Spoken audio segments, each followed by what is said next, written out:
उत्तर प्रदेश के युवाओं के लिए बड़ी खुशखबरी। अब हर जिले और मंडल में हर महीने वृहद रोजगार मेलों का आयोजन किया जाएगा, जिसमें स्थानीय स्तर पर ही नौकरी के अवसर मिल सकेंगे। सेवा योजन विभाग की इस नई पहल का उद्देश्य पंजीकृत बेरोजगार युवाओं को सीधे कंपनियों से जोड़ना। इसके लिए प्रति जिला 10 लाख रुपए तक का बजट भी तय किया गया। रोजगार संगम पोर्टल को भी मजबूत किया गया है, जहां युवा पंजीकरण कर सीधे आवेदन कर सकेंगे। इस कदम से रोजगार के अवसर बढ़ेंगे और पलायन में कमी होने की उम्मीद।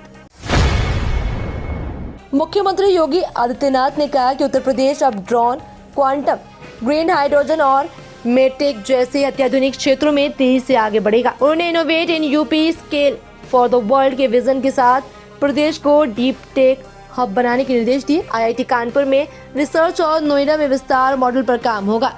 आर्टिफिशियल इंटेलिजेंस, साइबर सुरक्षा और स्टार्टअप इकोसिस्टम को भी मजबूत किया जाएगा। सरकार का लक्ष्य है कि यूपी तकनीकी नवाचार और उद्योग के क्षेत्र में देश का अग्रणी राज्य बने। इंडियन नेशनल कांग्रेस ने उत्तर प्रदेश में SIR के बाद 2 करोड़ से अधिक मतदाता के नाम कटने के मामले में जांच करने का ऐलान किया। लखनऊ में आयोजित कार्यक्रम में सलमान खुर्शीद ने कहा कि प्रदेश में चुनाव अभी दूर है, इसलिए सूची की जांच का समय मिलेगा।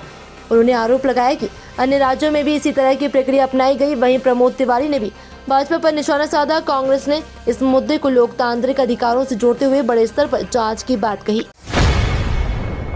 मायावती ने महात्मा ज्योतिबा फुले जयंती के मौके पर समाजवादी पार्टी पर तीखा हमला बोला। बसपा प्रमुख ने आरोप लगाया कि समाजवादी पार्टी ने जातिगत द्वेष के चलते महापुरुषों के नाम पर बनाए गए जिलों के नाम बदल दिए, जिससे उसका पीढ़ी चरित्र उजागर होता है।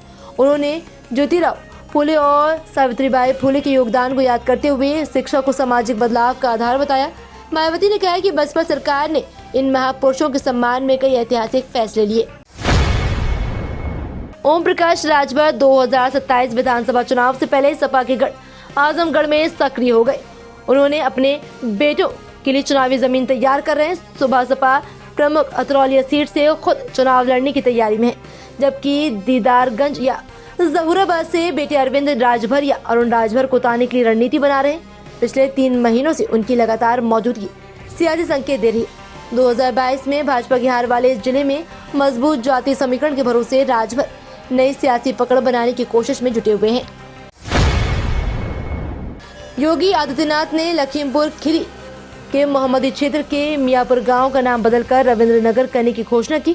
कार्यक्रम के दौरान उन्होंने बंगाली हिंदू विस्थापित परिवारों और थारू समुदाय को भूमि का मालिकाना हक भी सौंपा। मुख्यमंत्री ने तुष्टीकरण की राजनीति पर निशाना साधते हुए कहा कि गांव का नाम अब गुरुदेव रविन्द्रनाथ टैगोर के नाम पर रखा जाएगा। इस मौके पर 817 करोड़ की 314 विकास परियोजनाओं का लोकार्पण और शिलान्यास भी किया गया। डिम्पल यादव ने वृंदावन नाव हादसे पर गहरा दुख जताते हुए सरकार पर सवाल उठाए। वृंदावन में श्री बांके बिहारी मंदिर में दर्शन के बाद उन्होंने कहा कि श्रद्धालुओं की सुरक्षा के पुख्ता इंतजाम न होना बेहद चिंताजनक है। उन्होंने पीड़ित परिवारों के प्रति संवेदना व्यक्त करते हुए नाव में ओवरलोडिंग रोकने और सुरक्षा व्यवस्था मजबूत करने की मांग की। डिम्पल यादव ने कहा कि भविष्य में ऐसी घटनाओं को रोकने के लिए सरकार को ठोस और प्रभावी कदम उठाने चाहिए। उत्तर प्रदेश में 2027 विधानसभा चुनाव से पहले सियासी हलचल तेज हो गई। अखिलेश यादव के समर्थन में उतरी रोहिणी घावरी जल्द ही प्रदेश में सक्रिय होंगी और करीब 200 सभाओं के जरिए नॉन जाटव दलित वोट बैंक को साधने की तैयारी में। उनकी एंट्री से चंद्रशेखर आजाद की राजनीति चुनौती बढ़ सकती है, क्योंकि दोनों का प्रभाव एक ही वर्ग पर माना जाता है। रोहिणी ने आजाद पर बीजेपी को अप्रत्यक्ष लाभ पहुंचाने का आरोप लगाया। विशेषज्ञों के मुताबिक इससे दलित वोटों का ध्रुवीकरण संभव है, जो 2027 के चुनावी नतीजों को प्रभावित कर सकता है। समाजवादी पार्टी अध्यक्ष अखिलेश यादव ने जयपुर दौरे के दौरान भाजपा पर तीखा हमला बोला। उन्होंने आरोप लगाया कि भारतीय जनता पार्टी संवैधानिक संस्थाओं जैसे ईडी और CBI का दुरुपयोग कर विपक्ष को दबाने की कोशिश कर रही है। अखिलेश ने फार्म 7 के जरिए वोट कटवाने की साजिश का भी आरोप लगाया। वहीं उनका विवादित बयान भी चर्चा में है, जिसमें उन्होंने कहा कि बीजेपी सरकार आने के बाद लोग तनाव में बियर और नशे का सहारा ले रहे हैं। उन्होंने सरकार पर वादाखिलाफी और जनता को परेशान करने का आरोप लगाया।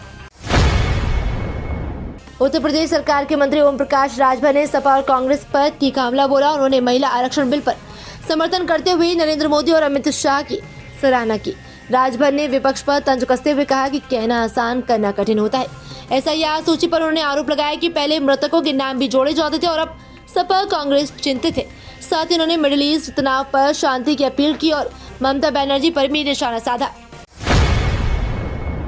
समाजवादी पार्टी प्रमुख अखिलेश यादव के आरोपों पर भाजपा ने तीखा पलटवार किया। केंद्रीय मंत्री पंकज चौधरी ने सपा के बयानों को भ्रामक और निराधार बताया। उन्होंने कहा कि भारतीय जनता पार्टी पर लगाए गए आरोप लोकतांत्रिक संस्थाओं की छवि खराब करने की कोशिश है।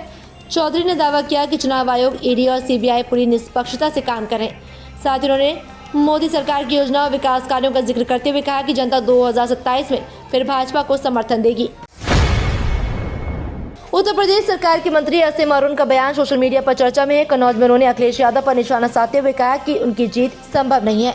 हालात बनने पर भारत बनना या पाकिस्तान सोचना होगा। उन्होंने सपा पर जातीय राजनीति का आरोप लगाया। साथ ही योगी आदित्यनाथ सरकार की तारीफ करते हुए कहा कि पिछले वर्षों में कानून व्यवस्था, सड़क और विकास के क्षेत्र में बड़ा सुधार हुआ। बयान के बाद सियासी हलचल तेज हो गई। उत्तर प्रदेश के पशुधन मंत्री धर्मपाल सिंह ने एसआईआर प्रक्रिया पर विपक्ष पर तीखा हमला बोला और उन्होंने कहा कि जो लोग विरोध कर रहे हैं वही पहले मृतकों और फर्जी वोट डालते थे, लेकिन अब पारदर्शी व्यवस्था से उनकी जमीन खिसक रही है। मंत्री ने दावा किया कि एसआईआर से मतदाता सूची साफ होगी। वहीं योगी आदित्यनाथ सरकार द्वारा गौ सेवा पर करीब 1000 करोड़ खर्च किए जा रहे हैं। गौशालाओं में चारे की कमी दूर करने के लिए भूसा बैंक स्थापित किए जा रहे हैं ताकि निराश्रित गौवंश की बेहतर देखभाल हो सके।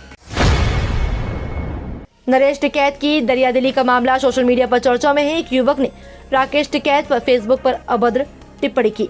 इसके बाद भाकियू कार्यकर्ता थाने पहुंचे और युवक को हिरासत में लिया। बाद में नरेश टिकैत थाने पहुंचे, युवक से बात की और उसे माफ करते हुए पुलिस से छोड़ने को कहा। उन्होंने कहा कि भाकियू कोई कार्रवाई नहीं करेगी। साथ ही युवाओं से अपील की कि मोबाइल और सोशल मीडिया पर जिम्मेदारी से इस्तेमाल करें और किसी से खिलाफ गलत भाषा का प्रयोग न करें। 12 अप्रैल 2026 को उत्तर प्रदेश खासकर पश्चिमी यूपी में भीषण गर्मी का असर देखने को मिलेगा। मेरठ, नोएडा, गाजियाबाद और मुजफ्फरनगर में तेज धूप के साथ तापमान 35 से 40 डिग्री सेल्सियस तक पहुंच सकता है। लखनऊ में भी मौसम साफ और शुष्क रहेगा। बारिश की कोई संभावना नहीं। दिन में लू चलने के आसार, जबकि सुबह शाम हल्की हवा से थोड़ी राहत मिल सकती है। मौसम विभाग ने लोगों को धूप से बचने और अधिक पानी पीने की सलाह दी। तो ये थी आज की 15 फटाफट खबरें। अगर आपको वीडियो पसंद आया तो वीडियो को लाइक, शेयर व कमेंट जरूर करें। धन्यवाद।